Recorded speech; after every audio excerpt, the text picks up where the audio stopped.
പറയാ ഒരു ഭാഗ്യം പോലെ ചേച്ചിക്ക് അല്ലേ? ഭാഗ്യത്തിന്റെ അല്ല, ശരിക്കും പറഞ്ഞാൽ ലളിതാമ്മ എന്ന് പറഞ്ഞാൽ എനിക്ക് വേറൊരു അമ്മ തന്നെയാണ്. അപ്പോ എന്നെ വഴക്കു പറയും, വയസ്സായതിൻ്റെയും ഒരുപാട് ഇത് കഴിക്കുന്നുണ്ട്, മരുന്ന് കഴിക്കുന്നുണ്ട്, അതിൻ്റെയൊക്കെ ഒരുപാട് പ്രശ്നങ്ങളും ഫ്രസ്ട്രേഷനും ഇറിറ്റേറ്റഡ് ആവുകയൊക്കെ ചെയ്യായിരുന്നു. അപ്പോൾ ദേഷ്യം വരും, പെട്ടെന്ന് ദേഷ്യം വരും. അവസാന കാലഘട്ടം പറയണേ, ദേഷ്യം വരികയൊക്കെ ചെയ്യും. അപ്പോൾ ഞാൻ എന്നെ ദേഷ്യപ്പെട്ടാലും ഞാൻ ഇങ്ങനെ ഇരിക്കും. പിണങ്ങിയൊക്കെ ഇരിക്കുവാണെങ്കിലുണ്ടല്ലോ, നമ്മുടെ അമ്മമാര് പറയുന്ന പോലെയാ, ഊണ് കഴിക്കാതെയൊക്കെ പിണങ്ങിയിരിക്കും. ഞാൻ പിണക്കം വന്നു കഴിഞ്ഞാൽ ഞാൻ ഭക്ഷണം കഴിക്കാതിരിക്കുമ്പോഴത്തേക്കും പറയും, പെണ്ണേ എന്നെ കൊണ്ട് പറയിപ്പിക്കരുത്, ഇങ്ങോട്ട് എന്നൊക്കെ പറഞ്ഞ അത്ര ഒരു ഫ്രീഡം ഉള്ള ഒരാളാണ്. പിന്നെ ഞാൻ കുറച്ചാൾ കൊച്ചിയിൽ താമസിച്ചിരുന്നു, ഒരു 10 വർഷത്തോളം. അത് ലളിതാമ്മയാണ് എന്നെ കൊണ്ടുവന്നത്. ലളിതാമ്മയുടെ അമ്മ താമസിക്കുന്ന ഫ്ലാറ്റിന്റെ താഴത്തെ ഫ്ലാറ്റില് അവിടെ റൂമുണ്ട്, നീ വന്ന് താമസിക്കുന്നു പറഞ്ഞ് ഞങ്ങൾ കൊച്ചി ഷിഫ്റ്റ് ആവുന്ന നേരത്ത് അവിടെ തന്നെ എനിക്ക് ഫ്ലാറ്റ് എടുത്ത് തരുന്നതും ഒക്കെ അമ്മയായിരുന്നു. അപ്പോൾ എന്തെങ്കിലും ഒരു ആവശ്യം വന്നാലും സിദ്ധു എപ്പോഴും കാണില്ല. സിദ്ധു എന്തെങ്കിലുമൊക്കെ ഷൂട്ടിന്റെ തിരക്കൊക്കെ ആണെങ്കിൽ ഞാനായിരുന്നു അമ്മയെ കൊണ്ടുവരുന്നത്. പർച്ചേസ് ചെയ്യാൻ ഷോപ്പിങ്ങിന് പോകുന്നത് ഞങ്ങൾ ഒരുമിച്ചായിരുന്നു. ഹോസ്പിറ്റലിൽ കൊണ്ടുവരുന്നത് ഞാനായിരുന്നു. അങ്ങനെ ഭയങ്കര അറ്റാച്ച്മെന്റ് ആയി. അമ്മയ്ക്ക് വിഷമം വന്നാൽ അമ്മ എന്തെങ്കിലുമൊക്കെ ടെൻഷനോ വിഷമോ വന്നു കഴിഞ്ഞാൽ അമ്മയ്ക്ക് ഒറ്റ പ്രശ്നമേ ഉള്ളൂ, അമ്മയുടെ ആകെയുള്ള നെഗറ്റിവിറ്റി അതാണ്. അപ്പം തന്നെ പോയിട്ട് കുറെ സാരി മേടിച്ച് ഷോപ്പ് ചെയ്ത് കാശ് കളയും. അതാണ് അമ്മയുടെ ഏറ്റവും വലിയ പ്രശ്നം. അപ്പൊ ലാസ്റ്റ് ഒക്കെ ആയപ്പോഴത്തേക്കും കുറച്ച് ബുദ്ധിമുട്ടും കാര്യങ്ങളൊക്കെ വന്നപ്പോഴേക്കും അമ്മയ്ക്കും ഈ പറഞ്ഞ പോലെ തട്ടിമുട്ടിയിൽ നിന്ന് വിട്ടു നിൽക്കാനായിട്ടൊരു വിഷമമായി. കാരണം ഓർമ്മയ്ക്ക് കുറച്ച് ഈ ഡയലോഗൊക്കെ കാണാതെ പറയുന്നതാണല്ലോ, അതൊക്കെ വന്നപ്പോഴത്തേക്കും കുറച്ച് അമ്മ ഒന്ന് റെസ്റ്റ് എടുക്കട്ടെ എന്ന് വിചാരിച്ചിട്ട് തന്നെ തട്ടിമുട്ടിയിൽ നിന്ന് മാറ്റിയപ്പോഴത്തേക്കും പാവം എന്നെ വിളിച്ച് ചോദിക്കുമായിരുന്നു, എന്താടി എന്നെ വിളിക്കാത്തെ, ഭയങ്കര വിഷമം, എന്താടി നീ പറ, എന്താടി എന്നെ വിളിക്കാത്തെ എന്നൊക്കെ പറയായിരുന്നു. എന്നിട്ട് ലാസ്റ്റ് സമയത്ത് അമ്മ തമിഴ്നാട്ടിലൊരു തമിഴ് സിനിമ ചെയ്തുകൊണ്ടിരിക്കുകയായിരുന്നു. ആ സമയത്ത് തന്നെ എന്താണെന്നറിയില്ല, ആ സമയത്ത് തട്ടിമുട്ടിന്ന് ചെയ്യാത്തോണ്ട് വിശേഷമൊക്കെ വിളിച്ചു ചോദിക്കുമായിരുന്നു. ആ സമയത്ത് എന്താണെന്നറിയില്ല, എന്നെ ഡെയിലി വിളിക്കുമായിരുന്നു. ഡെയിലി രാവിലെ വൈകുന്നേരം, അല്ലെങ്കിൽ രാവിലെ ഉച്ചയ്ക്ക് വൈകുന്നേരം ഒരു നേരമെങ്കിലും എന്നെ വിളിക്കും. ഗുളിക കഴിക്കുന്ന പോലെ വിളിക്കും. വിളിച്ചിട്ട് വിശേഷങ്ങളൊക്കെ പറയും. സാധാരണ ഞാൻ അങ്ങോട്ട് വിളിച്ചില്ലെങ്കിലായിരുന്നു അമ്മ എൻ്റെ അടുത്ത് പരാതി പറഞ്ഞിരുന്നത്. നിനക്കല്ലെങ്കിലും വേണ്ടല്ലോ, വയസ്സായ നമ്മളെയൊന്നും വേണ്ടല്ലോ, തള്ളമാരെയൊന്നും വേണ്ടല്ലോ എന്നൊക്കെ പറയുമായിരുന്നു. അപ്പൊ സിദ്ധുവിനെയും ശ്രീകുട്ടിയെയും എങ്ങനെ സ്നേഹിച്ചു അതുപോലെ തന്നെ അമ്മ എന്നെ സ്നേഹിച്ചു എന്ന് വിശ്വസിക്കുന്ന ഒരാളാണ് ഞാൻ. എവിടെ പോയാലും കൂടെ കൊണ്ടുപോയിരുന്നു. അപ്പൊ ആ സമയത്ത് ഞാൻ അന്ന് ഫാമിൽ കുറച്ച് തിരക്കൊക്കെ ആയിരുന്നു. ഞാൻ ഫോൺ എടുക്കുകയോ സംസാരിക്കുകയൊക്കെ ചെയ്യും, ചില സമയത്ത് ഫോൺ എടുത്തില്ല തിരിച്ചു വിളിക്കുകയൊക്കെ ചെയ്യും.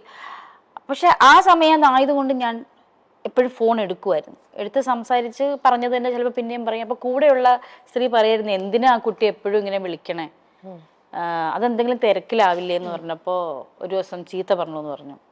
അതിന് നിങ്ങൾക്കെന്താ, ഞാനല്ലേ അവളെ വിളിക്കണേ, എൻ്റെ ഫോണിലല്ലേ ഞാൻ വിളിക്കണേ, അവളെ അല്ലേ വിളിക്കണേ, നിങ്ങൾ ആരെയല്ലല്ലോ, നിങ്ങൾക്ക് എന്താ പ്രശ്നം എന്ന് ചോദിച്ചു വഴക്ക് പറഞ്ഞു.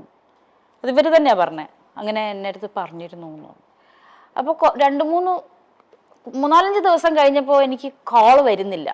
2-3 ദിവസമായിട്ട് കോള് വരുന്നില്ല. അപ്പം ഞാനും ഈ തിരക്കിൻ്റെ ഇടയിൽ തിരിച്ചു വിളിക്കാനും, ഫാമിൻ്റെ ഭയങ്കരമായ ഒരു പ്രശ്നത്തിലായിരുന്നു ഞാൻ, തിരിച്ചു വിളിക്കാൻ പറ്റുന്നില്ല. അങ്ങനെ ഒരാഴ്ച കഴിഞ്ഞപ്പോഴത്തേക്കും ഞാൻ അമ്മയെ വിളിച്ചു. അപ്പോഴേക്കും അമ്മ വരും എന്ന് പറഞ്ഞിരുന്നു, ഞാൻ കൊച്ചിയിലേക്ക് വരികയാണെന്ന് പറഞ്ഞിരുന്നു. ഞാൻ വിളിച്ചപ്പോൾ അമ്മയുടെ ഫോൺ കിട്ടുന്നില്ല.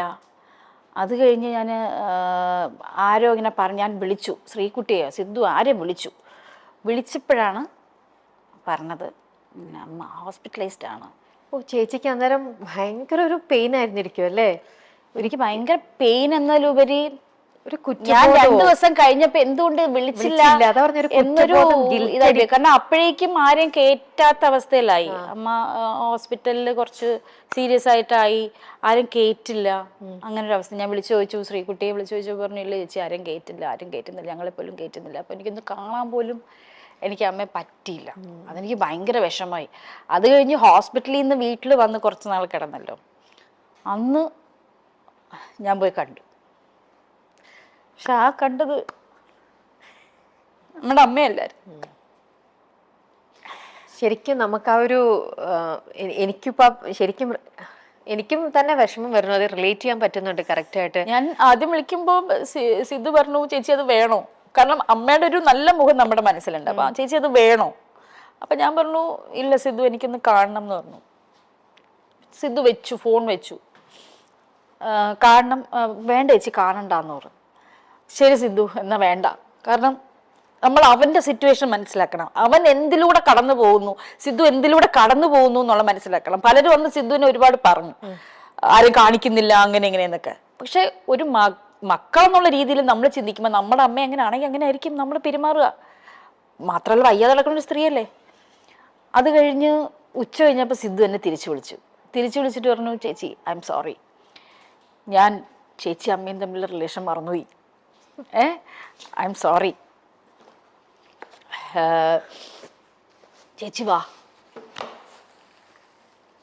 നിങ്ങൾ തമ്മിലുള്ള റിലേഷൻ ഞാൻ മറന്നുപോയി, ചേച്ചി വാ കാണാം. ഞാൻ പോയിട്ട് വിളിച്ചിട്ട് അറിയുന്നില്ല, ഞാൻ അമ്മയെന്ന് വിളിച്ചു, അമ്മ ഞാൻ വന്നെന്ന് പറഞ്ഞു. അന്ന് ഞാൻ മനസ്സിൽ വിചാരിച്ചത് എന്താണെന്ന് അറിയോ, കാരണം അവസാന കാലഘട്ടമായപ്പോൾ എന്നെ ഒരുപാട് ചീത്ത പറയുമായിരുന്നു. പെട്ടെന്ന് ദേഷ്യം വന്നിട്ട് വേറെ ആരെയും വിളിക്കില്ല, അടുപ്പുള്ളവരെ മാത്രമേ ചീത്ത പറയുള്ളൂ. നമ്മളും അങ്ങനെയാണല്ലോ. തീർച്ചയായിട്ടും. അപ്പൊ എൻ്റെ അടുത്ത് ഞാൻ മനസ്സിലിങ്ങനെ വിളിച്ചിട്ട് ഞാൻ മനസ്സിൽ പ്രാർത്ഥിച്ചതാണ്, ദൈവമേ 2 ചീത്ത പറയാനെങ്കിലും അമ്മ ഒന്ന് വാ തുറന്നിരുന്നെങ്കിൽ എന്ന് വിചാരിച്ചു. നമ്മൾ ഓരോ തിരക്കിൽ പെടുമ്പോൾ നമ്മൾ ഒരിക്കലും വിചാരിക്കില്ലല്ലേ, ഇങ്ങനെ ഒരു സൈഡിൽ നിന്ന് ഒരാൾ എന്നെ ഡെയിലി വിളിച്ചോണ്ടിരുന്ന ഒരാള് നമ്മളെ 2 ദിവസം നമ്മുടെ ജീവിതം ഫുൾ പിന്നെ നമ്മൾ കുറ്റബോധത്തില് എനിക്ക് വിളിക്കാമായിരുന്നു, ഞാൻ വിളിക്കേണ്ടിയിരുന്നു, അങ്ങനെ തോന്നും. കാരണം ആ സമയത്ത് അമ്മ ആക്ച്വലി കുറച്ച് ആരോഗ്യത്തിലാണ് സംസാരിച്ചത്, കുഴപ്പമൊന്നുമില്ല, ഒരിക്കലും വിചാരിക്കുന്നില്ല. പക്ഷെ അന്ന് കോവിഡ് സമയമായതുകൊണ്ട് അവിടുന്ന് ഇങ്ങോട്ട് വരാൻ പറ്റത്തില്ല. അപ്പൊ കുറെ ദിവസം അമ്മ വെറുതെ ഇരുന്നു, 3-4 ദിവസം വെറുതെ ഇരുന്നപ്പോ അവര് വിട്ടില്ല ഇങ്ങോട്ട്. എന്തോ നമ്മൾ സ്റ്റേറ്റ് മാറി പോകുന്നതിന് തന്നെ നമുക്ക് എന്തോ അനുവാദം ഒക്കെ എടുക്കേണ്ടിയിരുന്നു ആ സമയത്ത്. അതുകൊണ്ട് അവിടെ അങ്ങ് പെട്ടുപോയി. എന്നിട്ട് എന്നെ വിളിച്ചു പറഞ്ഞു, എടി എനിക്ക് വരാൻ പറ്റുന്നില്ലടി, ഇവര് വിടാന്നൊക്കെ പറയുന്നുണ്ട്, പക്ഷെ പറ്റുന്നില്ലടി, എനിക്ക് അങ്ങ് വന്നാ മതി എന്നൊക്കെ പറഞ്ഞു എന്നെ വിളിച്ചിട്ട്. അപ്പൊ ഡെയിലി വിളിക്കുമായിരുന്നു തന്നെ, അത് ആരും വിശ്വസിക്കില്ല. ആ സമയത്ത് അമ്മയുടെ കോൾ ലിസ്റ്റ് എടുത്ത് നോക്കിയാൽ കാണാൻ എന്നെ ഡെയിലി വിളിക്കും. നമുക്കറിയാം, കാരണം ചേച്ചിയും ലളിതാമ്മയും തമ്മിൽ നിങ്ങളുടെ ആ തട്ടിമുട്ടിയിൽ നിങ്ങളുടെ ആ ഒരു ബോണ്ടിങ് നമുക്ക് എല്ലാവർക്കും മനസ്സിലാക്കാവുന്നതേ ഉള്ളൂ. ശരിക്കും എത്രത്തോളം സ്വന്തം മോളെ പോലെ ആ ഒരു ഫ്രീഡം ഇപ്പൊ ചേച്ചി പറയുമ്പോൾ തന്നെ അത് ശരിക്കും അത് ഫീൽ ചെയ്യണു.